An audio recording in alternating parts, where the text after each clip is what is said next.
All right, let's jump right into this explainer and look at the epic, honestly almost unbelievable life of Qin Shi Huang. We are talking about a figure whose fingerprints are still all over modern history. This is the ruler who took a fractured, warring land and absolutely hammered it into a single empire. But as you'll see, his story is just as much about profound paranoia and dark betrayals as it is about his triumphs. It's really the ultimate historical paradox. I mean, how did a ruler with literal godlike power, someone who commanded hundreds of thousands of people and built monuments we can still see today, succumb to such mortal paranoia? And maybe more importantly, how did his most powerful officials end up conspiring to mask the stench of his dead body with carts of rotting fish? Well, to understand the ruin, we've got to start right at the very beginning of his rise. Section 1. The Boy King of Qin.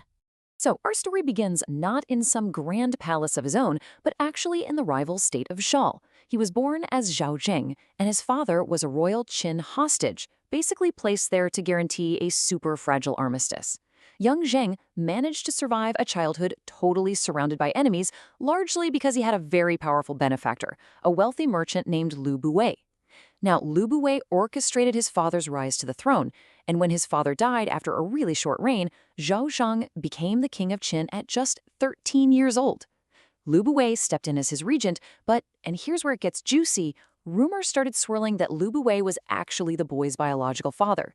Ancient tabloid gossip basically claimed he had gifted his own pregnant concubine to the prince. Whether it was true or not, that rumor cast a long, dark shadow over the young king. Moving on to Section 2. Surviving Assassins and Coups. As the king grew up, Lu Buwei got nervous. He was terrified the young monarch would find out about his ongoing affair with the queen mother. So, to distract her, the merchant introduced a man named Lao Ai to the queen, literally disguising him as a eunuch by plucking out his beard. Well, Lao Ai and the queen ended up secretly having 2 sons together. And eventually, Lao Ai got way too arrogant. The guy was literally overheard at a dinner party bragging about being the young king's stepfather. Huge mistake. In 238 BC, Lao Ai attempted a massive coup, stealing the queen mother's seal to mobilize a rebel army. But King Zheng crushed it with just cold, calculated efficiency. Lao Ai was captured and torn into 5 pieces by horse carriages. His whole family was executed, the hidden half-brothers were killed, and Lu Buwei was forced to commit suicide by drinking poisoned wine. The boy king was now entirely, ruthlessly in control. But the threats didn't stop there. He survived some truly heart-stopping assassination attempts from rival states. First, there was Jing Ke, an assassin pretending to be a diplomat. He presents this map of goodwill, but as he unrolls it, bam! A hidden dagger falls out. A frantic fight breaks out right there in the throne room, which only ends when the king manages to slash the assassin's thigh. Then later, a famous musician named Gao Jianli, who happened to be a close friend of that dead assassin, was summoned to court. The king loved his music too much to kill him, so he just ordered the musician's eyes to be put out instead. But the newly blind musician packed his lute with heavy lead and right in the middle of a performance swung it wildly at the king. I mean, a blind man trying to bludgeon a king with a musical instrument? It sounds like a movie, but it 100% happened. He missed, obviously, and was executed. But you can imagine how these constant, crazy betrayals hardwired a deep, deep paranoia into the king's psyche. Which brings us to Section 3, Unifying the Warring States. For centuries, China had been totally fractured by chaotic, bloody warfare, but Zen unleashed this unstoppable military machine. In less than a decade, he systematically eradicated the other 6 major powers. Han fell first. Then Zhao, the very place he was held captive as a kid. For Wei, the Qin army literally diverted a river to flood their capital city. And finally, in 221 BC, the last state, Qi, just surrendered without much of a fight. Just like that, the Warring States period was over. The Chinese lands were unified. Now, being a mere king, yeah, that wasn't going to cut it anymore. Shang wanted to elevate himself completely above the mortal kings of the past. So he just invented an entirely new, divine title for himself, Huangdi, or Emperor. He took Huang, meaning shining or splendid, which was a title used for mythical ancient sovereigns, and combined it with Di, the high god of the ancient dynasties. He became Qin Shi Huangdi, the first emperor of Qin. Think about the sheer ego it takes to appropriate the prestige of mythical gods. But it worked brilliantly. It worked so well, in fact, that Chinese monarchs would use that exact title for the next 2,000 years. Let's look at Section 4, Building a Standardized Empire. Conquering an empire is one thing, but actually forcing it to function as a single unit, that is quite another. Working with his brilliant, albeit ruthless, Chancellor Li Si, the first emperor erased the old borders by standardizing the very fabric of daily life. He mandated a single currency, the Banliang coin. He standardized weights and measures. Get this, he even standardized the length of wagon axles. To put that into perspective, it would be like a modern president forcing every single car manufacturer in the world to use the exact same tire width overnight, just so they'd fit perfectly into the ruts of a massive new national highway system. And perhaps the biggest game changer, he mandated the Qin script seal as the single official written language. So even if people spoke entirely different regional dialects, they can now read the exact same laws.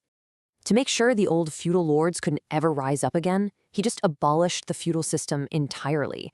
He carved the empire up into 36 administrative commanderies, governed by officials who were appointed based on merit, not their bloodline. You were no longer identified as a citizen of your old conquered state. No, you were now a subject of a single, highly regulated bureaucratic machine operating under the incredibly strict philosophy of legalism, where the law was absolute and punishments were frankly brutal. And that naturally leads us into Section 5, Tyranny and Megaprojects.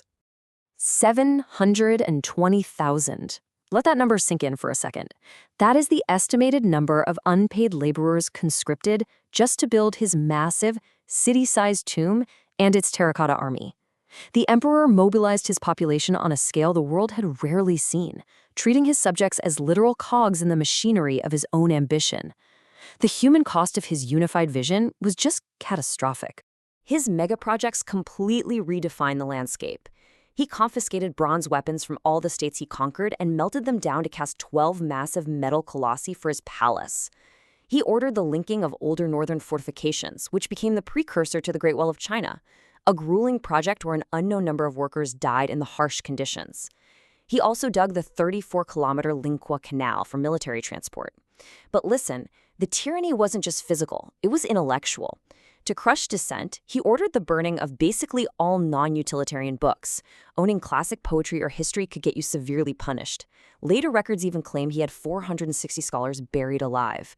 Now, I should mention, some modern historians actually debate the details of that specific event, suggesting they might have been deceitful alchemists rather than innocent scholars. But either way, his regime was incredibly repressive. Section 6. The Quest for Immortality. You know what's crazy? The most powerful man in the world was absolutely terrified of his own mortality. As he grew older, the paranoia from his youth came back with a vengeance, and Qin Shi Huang desperately sought the elixir of life. He fell prey to all sorts of fraudulent magicians and alchemists. He even sent a guy named Su Fu, along with a whole fleet carrying hundreds of young men and women, out into the ocean to find mythical islands and a 1,000-year-old magician. Surprise, surprise, the expedition never returned. They likely realized that sailing away forever was a much better deal than coming back to the emperor empty-handed. Back home, he was so scared of evil spirits that he built a sprawling system of secret tunnels connecting his 200 palaces so he could travel totally unseen. Then, out of nowhere in 211 BC, a terrible omen struck. A large meteor fell near the Yellow River, and someone secretly carved a chilling prophecy right onto the space rock. The first emperor will die, and his land will be divided. Talk about absolute terror.